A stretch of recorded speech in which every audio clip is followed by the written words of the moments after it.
In this video, we are going to do optimization questions involving exponential functions. So the first one is as follows. The effectiveness of studying for an exam depends on how many hours a student studies. Now keep in mind, it can be too many or too few. Some experiments show that if the effectiveness is put on a scale from 0 to 10, we get an effectiveness formula given by this, where T is the number of hours spent studying for an exam. If a student has up to 30 hours for studying, how many are needed for maximum effectiveness? Okay, so we're going to see, you might be tempted to say 30 is going to be the best, but maybe that's too much studying and not enough sleep. So we're going to see what the best balance is. So how do we do an optimization question? Well, recall that what we need to do is to set the derivative of the effectiveness formula equal to 0 and solve for t. And then we need to determine the domain. In this case, it's 0 to 30 because there's up to 30 hours to study.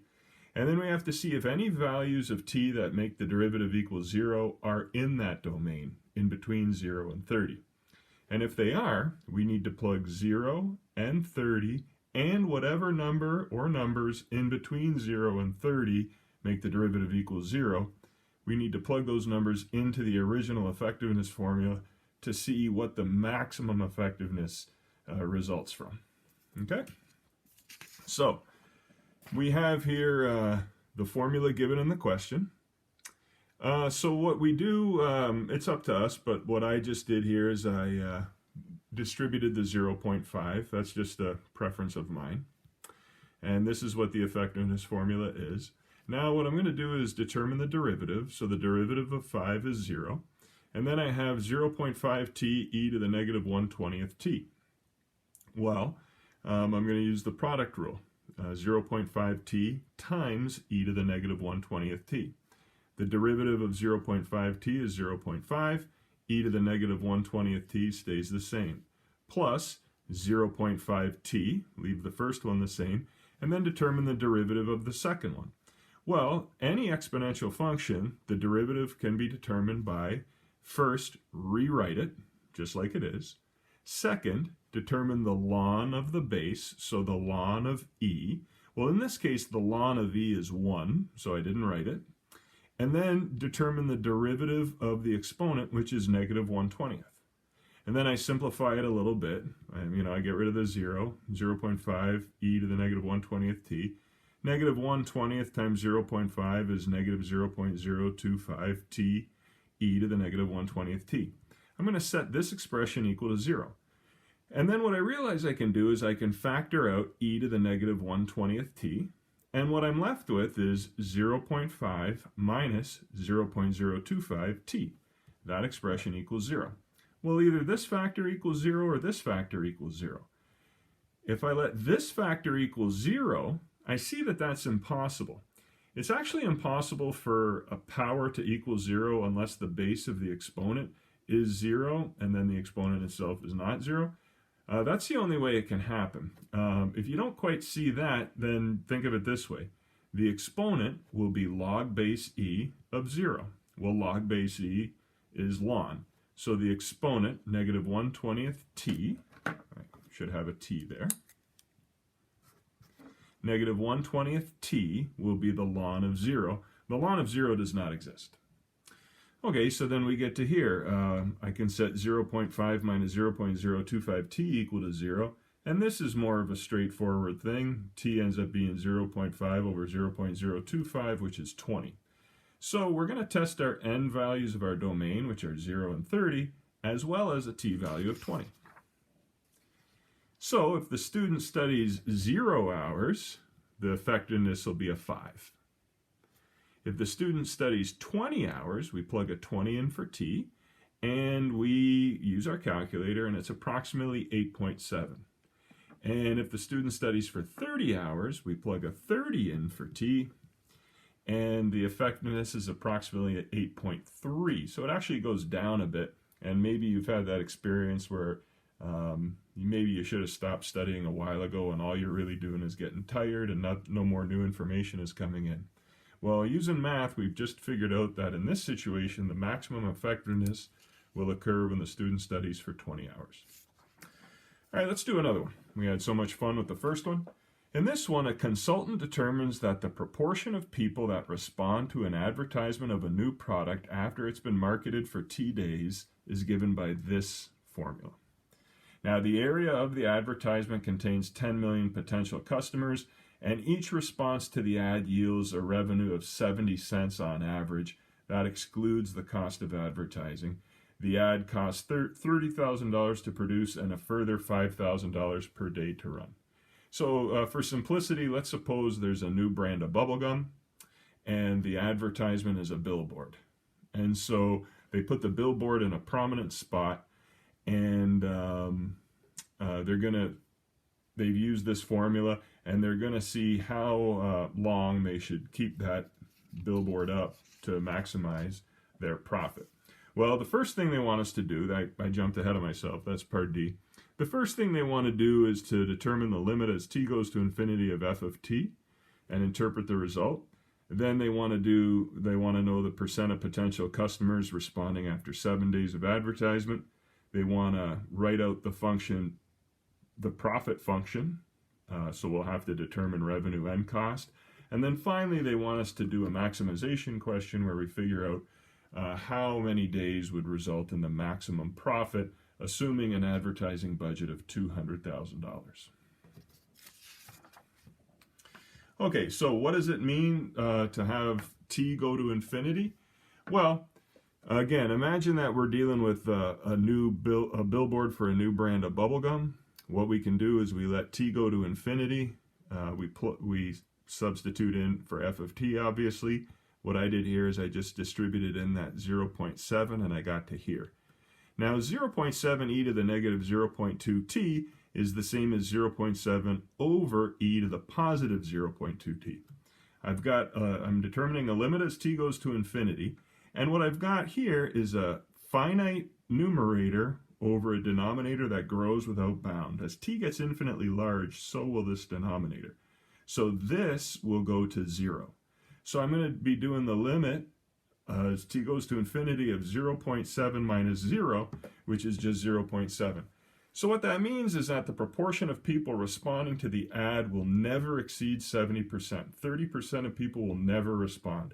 So for instance, if it's a billboard for a new brand of bubblegum, maybe 30% of people just never go down that street and they'll never see the ad.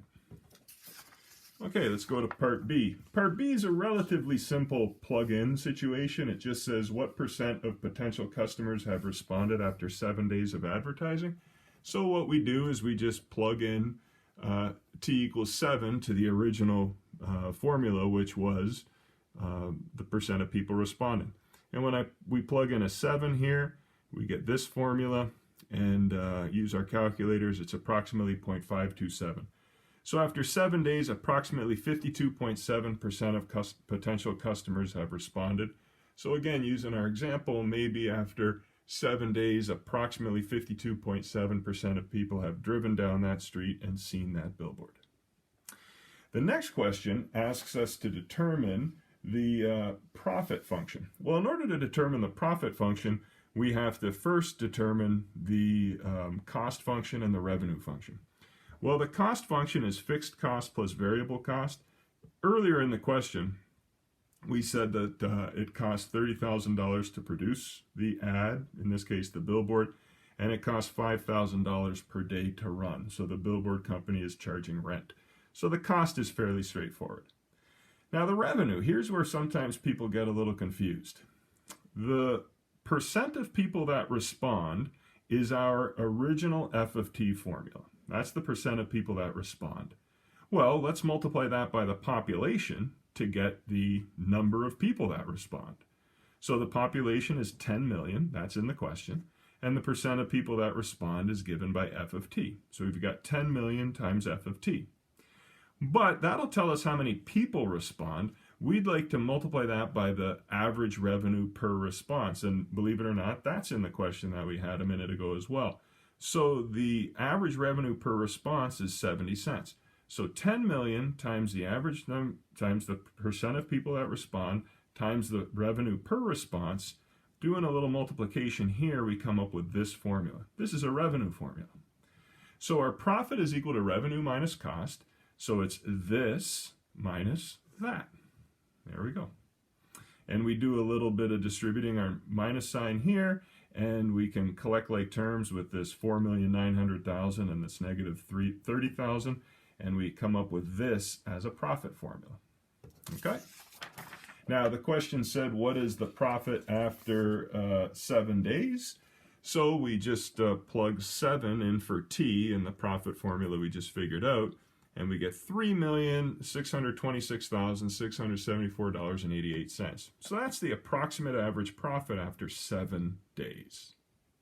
Now Part D is the grand finale. Part D says, what is, how many days should this billboard or this advertisement run to maximize the profit? So what we're going to do is we're going to first of all figure out the domain, and then we're going to figure out what is the derivative, set it equal to 0, and solve for t. Well, the only way to figure out the domain in this question is to go back and recall that it says that the cost is 30,000 plus 5,000 t. We figured that out. And it gives us right at the end of the question, it says the advertising budget is $200,000. So what we know is that the cost for us to run the ad has to be less than or equal to the money allotted in the budget. So the cost has to be less than or equal to $200,000. So 30,000 plus 5,000 t must be less than or equal to 200,000. Subtract 30,000 from each side, divide by 5,000. T has to be less than or equal to 34. So we know t has to be greater than or equal to 0 because the ad has to run for greater than or equal to 0 days. But after 34 days, we'll run out of money in the advertising budget. So there's our domain. And now let's do the fun stuff, the derivative. Well, this is our original function. So p prime of t, the derivative of 4,870,000 is 0. The derivative of negative 4,900,000 e to the negative 0.2 t is determined by simply repeating it. Remember, that's the first step in an exponential derivative. Then determining the ln of the base. The base is e, so the ln of that is 1. Then determining the derivative of the exponent, which in this case is negative 0.2. And we can't forget about this. We have to determine the derivative of negative 5,000 t, which is negative 5,000. Well, we want to set that derivative equal to 0. So that means negative 0.2 times negative 4,900,000 is positive 980,000. E to the negative 0.2 t minus 5,000 equals 0. Add 5,000 to both sides, divide both sides by 980,000. And now what we have is an exponential equation, so we can use logarithms. The exponent will equal log base e of this number. In other words, negative 0.2t will be log base e, which is called ln, of 5,000 over 980,000. And we can divide both sides by negative 0.2 in order to isolate the t.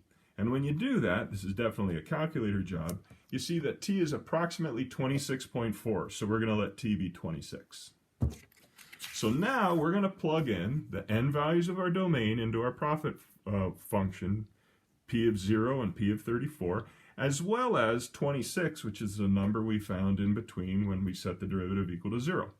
So letting figuring out p of 0, we get negative 30,000, and that makes sense if you think about it, because it costs 30,000 to produce the ad, but if we don't run it, there's no revenue.